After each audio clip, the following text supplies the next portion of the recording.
Hey guys, welcome to At Home Fitness with Coach A. I am Coach A, and this is the YouTube channel that aims to bring you guys in gym quality coaching and workouts for your at-home or garage gym needs. Now, today is number 232 of our At Home Fitness programming series, and we're looking at two pieces today. We're going to have a continuation of the strength improvement cycle that we started last week with the Bulgarian split squats. The rep scheme is going to change on that a little bit. The way we are going to evolve that, give you guys a peek here. So 5 to 6 each side. We're going 3 rounds. Work the rest in as you guys need to work the rest in. So if you have to increase the rest to maintain the quality, increase the rest to maintain the quality. Now, 5 to 6 reps. We're going to play this a little differently than we have with some of the previous little mini cycles here. You're going to do 5 to 6 this week. You're going to increase the rep range next week. If we don't have enough weight to be able to sustain a significant effort at 5 to 6, meaning like before 6 to 8 was fine, you guys were able to really challenge yourself, but 5 to 6 isn't too challenging.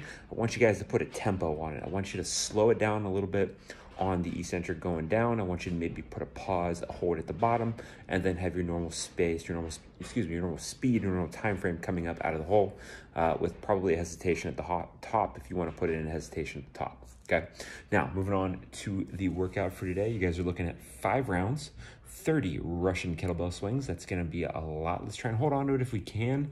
If not, no worries. The suitcase are kind of beat this up a little bit. So a 50-meter suitcase carry right side with that kettlebell you guys are using, and a 50-meter suitcase carry left side. Now, super important. I want you to put that 30-second rest in there, mostly for the ability to shake your hands out. Try and maintain your grip as you guys go through this. If you're able to do the carries unbroken and the kettlebell swings unbroken with that rest, I'll take that as a massive success for the stamina of our grip. Stick around if you guys want to see demonstrations of the movements or possible modifications for what we have.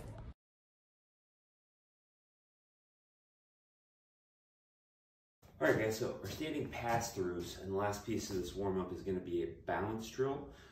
I have shoes on, mostly because I'm standing in a cold garage and a cold surface, and because I don't feel like taking my shoes off and on, honestly, to get through these videos. So the point of that is, this is probably best done in a bare foot, or at least a unshoed foot, so that you guys are warming up the muscles in the feet, strengthening the stability and balance, and that connection between the feet and the hips to be able to hold us in a good position. So what we're looking at here is 5 reps. 5 rep, or a rep, is going to be over and back, right? I'm always gonna start on the inside of the leg that's up. I'm going to pass to the outside, and I'm going to pass back to the inside. All this is going to happen underneath the elevated leg. So foot down, nice and flat, gripping those 3 points. Remember, inside, outside of the ball of the foot, and heel. Can I keep all of those down and steady as I'm holding position?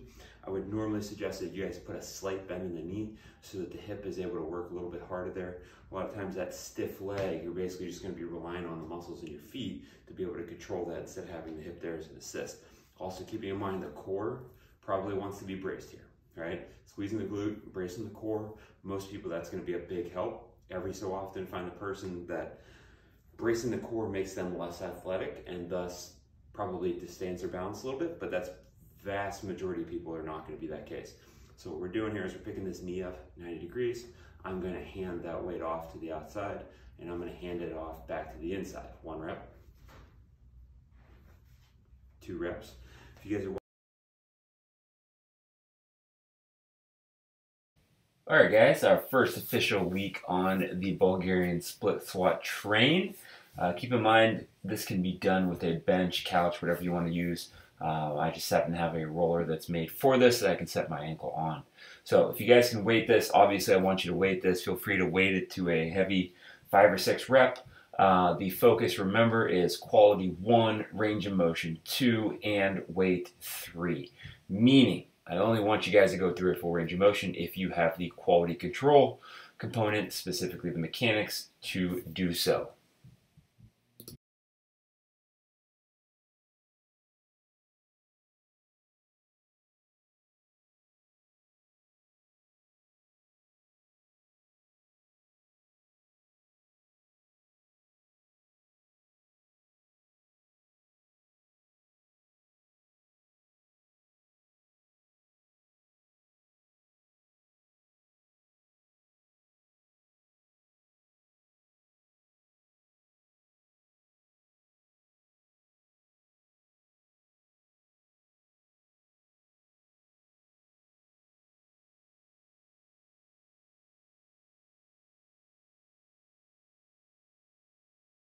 All right, who's ready for a Monday workout? 5 rounds, guys. We are starting ourselves up with 30 Russian kettlebell swings. I want you guys focused on attempting to go unbroken with these. Really push it. If you have to end up breaking and setting this down, that's fine, but we're being aggressive with it. What I want you focusing on quality-wise is catching that weight with the hips and sending that weight out of the hips. Notice how I'm kind of pulling it out of there with the arms and shoulders now. It's going to get even a little bit more exaggerated here. Essentially, we're using the wrong lever, right? We're using the back, we're pulling with the arms, we're pulling with the shoulders, instead of using the hips as we're doing now. Snap, receive, snap is the focus here. Once we finish those 30 Russian kettlebell swings, we're going to go with the unilateral carry. It doesn't matter which arm you guys are using first, right or left. We have a little march in here to slow it down. That's up to you guys. Basically, our focus is, can I walk in a straight line and maintain as vertical straight of a uniform position as possible. Don't forget that 30-second rest.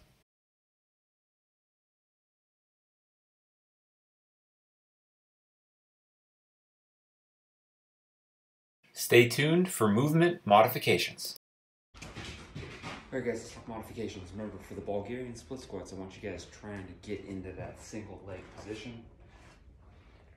Going through your squats if you can. If we need to shorten the range of motion, get rid of the weight altogether, those are fine adjustments to make, but once you're working on the balance, once you're trying to work your way down to that single unilateral full range of motion, right?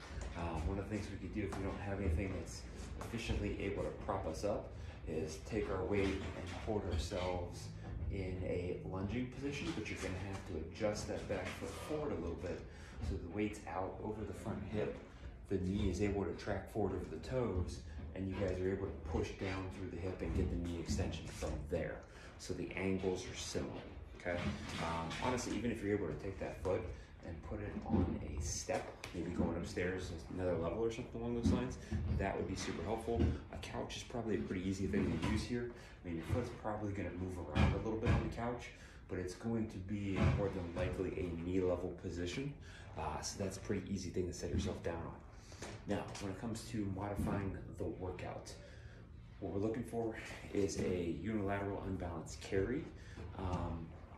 Ideally something intermediate to heavy, which is kind of what that 53-35 kettlebells gives us. So even if we're carrying a bag or something along those lines, we're getting that idea.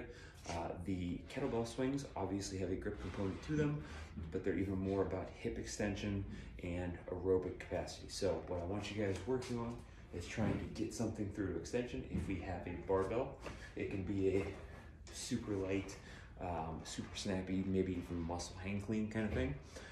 You guys can take dumbbells and do those little depth jumps, if you will.